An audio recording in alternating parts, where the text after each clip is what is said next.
was waiting to turn 20, and Pearl Harbor happened, and I had to wait 1 month. So it was a month after Pearl Harbor. They say I was working at Sacramento Air Depot as a junior aircraft mechanic, and foreman came out and told us Japanese used to attack Pearl Harbor. Christ, I didn't even know where Pearl Harbor was. And then I'd planned to go in the service, but I wasn't not 20. I had to be 20. And I turned 20 the next month and joined the service, and I was gone. I was there was. For flight training, I went to San Diego, and then Bakersfield, and then Luke Field, Arizona, and graduated in September of '42. I got my wings, and then I was off to training for the war, P-39s. Well, first of all, I went to a training group. You stayed there about 6 months, and then you went 3 months, and then you went off to the war. Well, when I reached that period at that time, they said, "Oh no, you're not going to war. You're going to Tonopah, Nevada, and join a brand new fighter group and train for war as a unit, as a your own fighter group." That was a pretty good break, actually, because I was going to be a flight leader for sure. Jumped in a train, went to New York, and got on the Queen Elizabeth, which is a sister ship to the Queen Mary, two of the biggest ocean liners ever made up to that time. And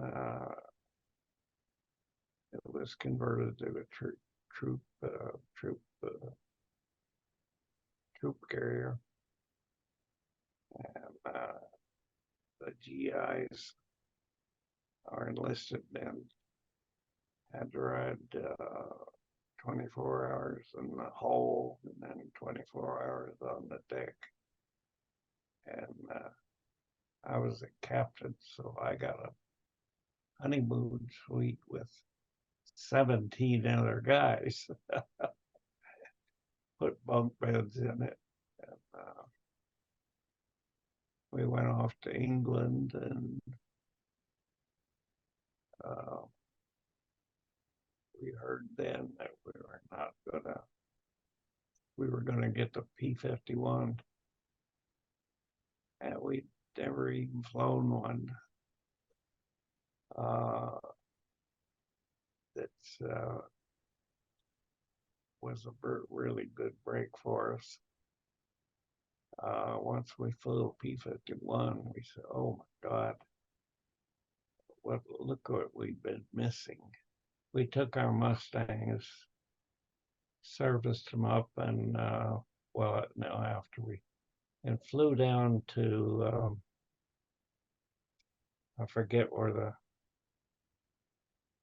base was, where the 354th was, but flew a combat mission with them as a wingman. And that was a pretty good experience for us all, but we only sent the squadron commander and ops officers and flight leaders got to fly. So that was I forget the exact time I had I had about 900 hours in fighter type airplanes, which are probably pretty high for a guy going into combat. You don't want to get lost, You're the wingman. You got to be there. And we're flying along with this one guy. I'm the wingman. I'm number 2. And I forget what happened to 3 and 4, but he rolls over like that, and I roll over with him, and I look up and I see Funk Wolf or 109, I don't remember, but I just remember seeing the black crosses on the airplane. Wow, this will be, I'll be in the front row watching this one. And he rolls over and I roll over. He comes out and he pulls up on the guy, and he's just kind of closing now, but long range. And somebody yells, Mustang, Mustang, there's one on your tail. Not blue, flight or whatever, just out of the blue with no call sign, no nothing. Just Mustang, Mustang, one on your tail. Christ's sake. That's not very helpful. So my guy was starting to go after a 109 or 190. I just pulled up on him. And then a second call comes. Mustang, Mustang, he's still on your tail. And Christ, he looks around. I'm kind of green. This is my first mission. If I'd have been smart enough, I'd say, blue lead, you're okay. Yeah, but and so he says, again, he comes up, Mustang, I say, still on your tail. So the guy broke it off and went into evasive action, lost me, his wingman, and I got lost. He was evading, and he evaded me, and so we broke away. And I found him later on. We joined up, went home, and never did find out who the hell. Just yelled Mustang, Mustang. That's very helpful. Every mission we got flak. Not as bad as bombers, but if we flew in real close to the bombers, we'd pick it up too. But you just avoided the big cities, and especially the rural valley. Christ, you just enter the area and they start shooting at you. With really heavy flak. Industrial country. Not my first, but my first kill, yeah. I see this guy and I start to attack him, and I'm coming in a very high angle, and we go around several times at a very high angle off. He has a chance at me, and I have a chance at him. And much of pulling, the lead is so great that when you got the gun sight on the enemy at the proper place, you actually can't see the gun sight at the enemy gets under your nose. That's where your gun sight is pointing. So I'm in this dogfight.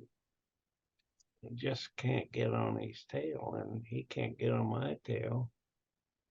And finally, I said, "God damn it! The next time he comes around, I'm just gonna get him lined up very accurately, pull right through him, and fire." When I estimate his lead, I won't be able to see the actual gun sight and target. I won't be able to see them. They're underneath your nose, like this, and then fire along a pretty long burst and let him see if he comes out when he comes in view again. And sure enough, I got him. He's smoking.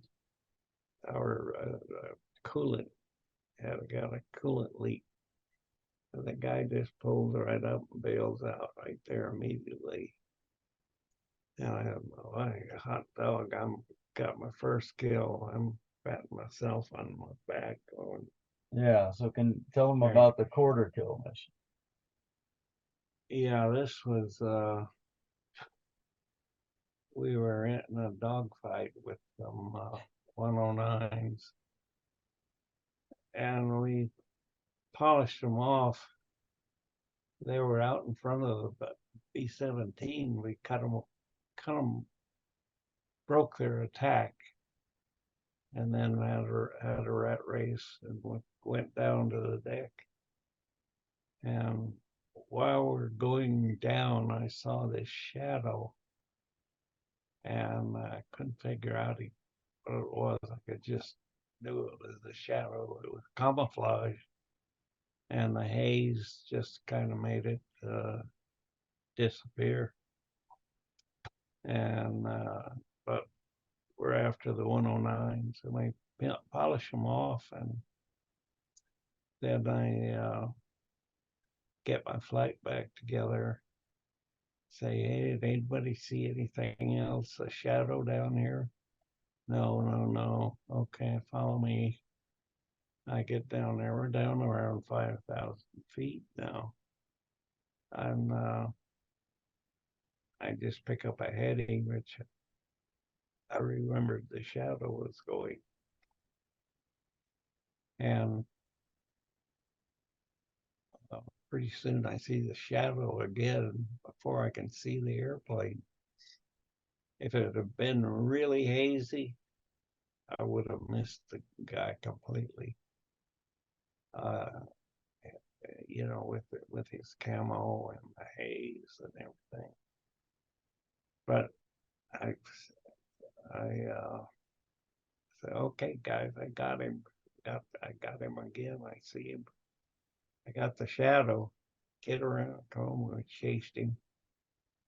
I pull up alongside on the left side. I said, okay, guys, get into practice gunnery formation. And that meant, hey, you guys, get in the left echelon from where you are.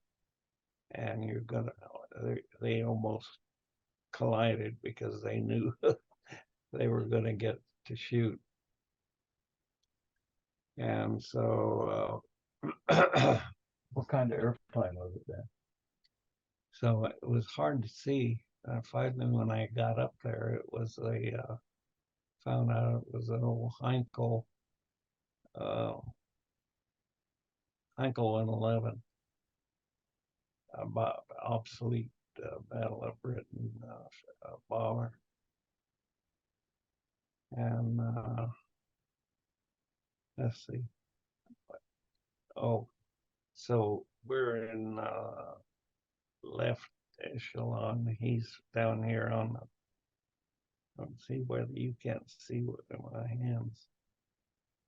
Yeah, he's got him. But we pull up on him, and we're in left echelon.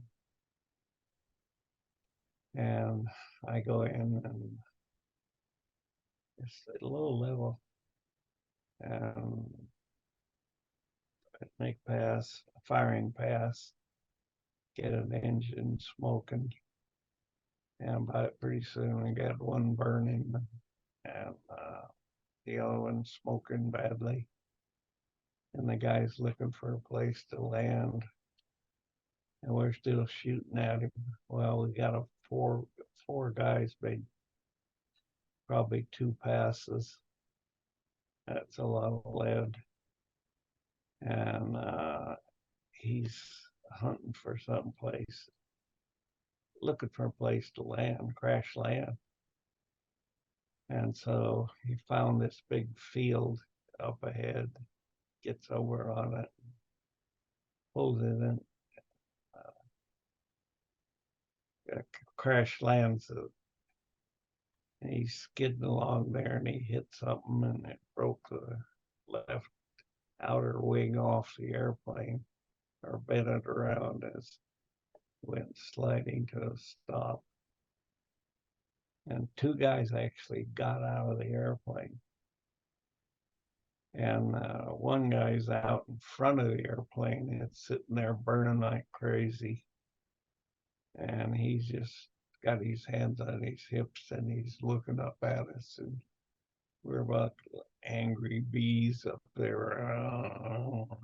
Wait. And another guy got out of the airplane and started running.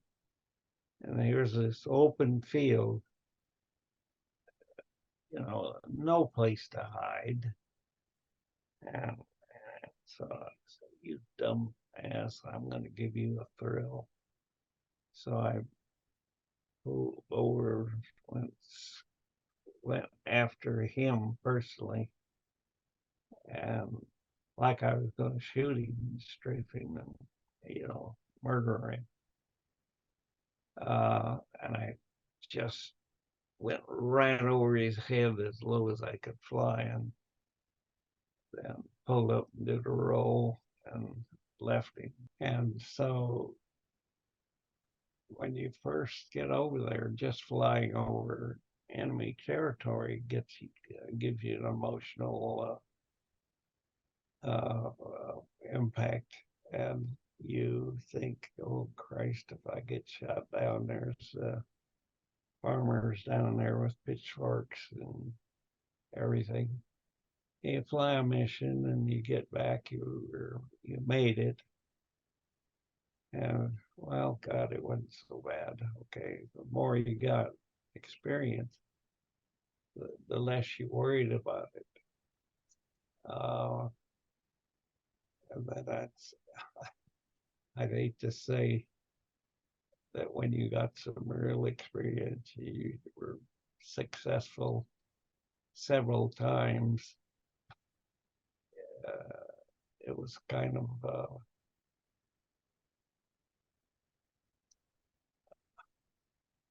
I kind of enjoyed it.